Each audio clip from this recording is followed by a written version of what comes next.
Bonjour à tous, alors on va compléter notre série. Alors maintenant on va travailler l'exercice 5. Alors qui demande d'écrire un programme qui est les deux tableaux A et tableau B. Alors et leur dimension est N et M. Alors pour le A, on va considérer c'est le premier, c'est dimension 1. Et l'autre tableau B, c'est grand M, c'est la dimension 2. D'accord.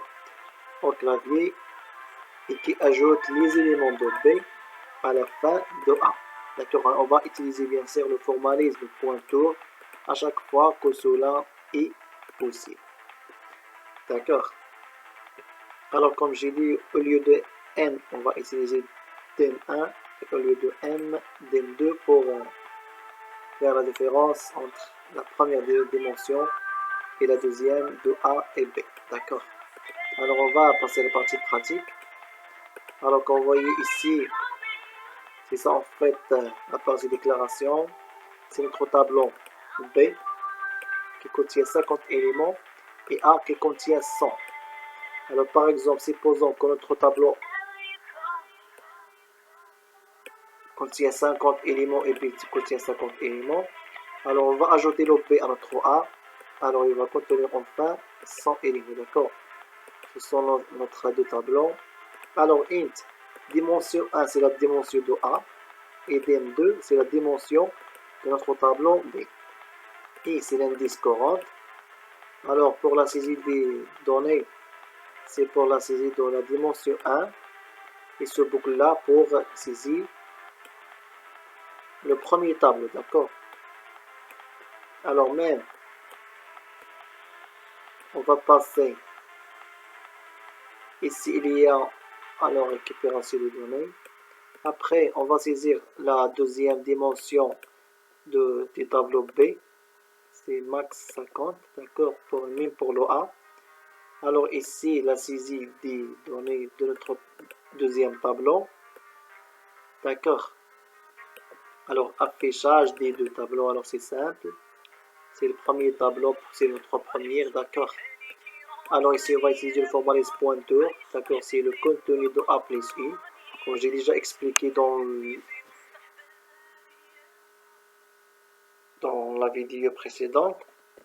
Alors même ici, le tableau donné ici, le deuxième tableau, alors c'est l'affichage, ici on va utiliser le formalisme pointeur, d'accord. Alors maintenant par exemple, supposons, par exemple, c'est notre tableau par exemple 1,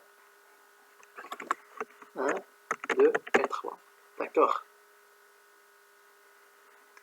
Alors, et deuxième tableau par exemple, d'accord. Par exemple, ici nous avons 10, et nous avons 20, et nous avons 30. D'accord, alors on va ajouter, supposons que c'est ça notre premier tableau, et le deuxième c'est ça. Alors, on va obtenir en fait 1, 2, 3, 10, 20 et 30. C'est ça le tableau résultant. D'accord, on va ajouter ce tableau B au premier tableau A. Alors on doit obtenir ce résultat. Alors on va utiliser le boucle for. Alors grand T est égal à 0. D'accord. Grand T inférieur en fait à dimension 2. D'accord. Parce qu'on va boucler. Alors on possède déjà notre premier tableau et on va boucler ce deuxième tableau. C'est pour cela qu'il doit être inférieur à la deuxième dimension du deuxième tableau. Alors et plus plus. Alors après, qu'est-ce qu'on va faire? On va copier le premier élément, c'est 10, après 3. Ça veut dire étoile de grand A plus dimension 1 plus I.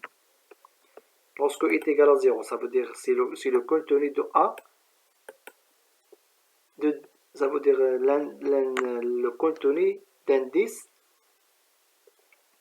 A de 3. Ça veut dire la case après 3 est égale à quoi? Est égale à étoile. C'est le grand B. Plus I. D'accord? Alors, lorsque I est égal à 0, on va copier le premier élément de notre deuxième tableau après le 3. Et ainsi de suite jusqu'à la fin. Alors, je pense que c'est bien clair. Alors maintenant, nouvelle dimension de A. Alors, nouvelle dimension, bien sûr, c'est la dimension des premiers tableaux plus la dimension des deuxièmes tableaux. Ça veut dire dim 1 plus est égal à dim 2. Dimension 2. Point virgule. Alors, cette partie-là, c'est seulement pour afficher notre tableau résultat. D'accord? Alors, on va tester notre programme et on va voir. Alors, par exemple, voilà. Dimension de notre tableau A, on va entrer par exemple 3. D'accord? Élément 0 aussi. 1, deuxième 2 et 3. Alors, maintenant, dimension du tableau B. Alors, on va entrer même 3. D'accord? Alors, 0 c'est 10, 20 et 30. Voilà, tableau donné A, c'est ça notre tableau, premier tableau.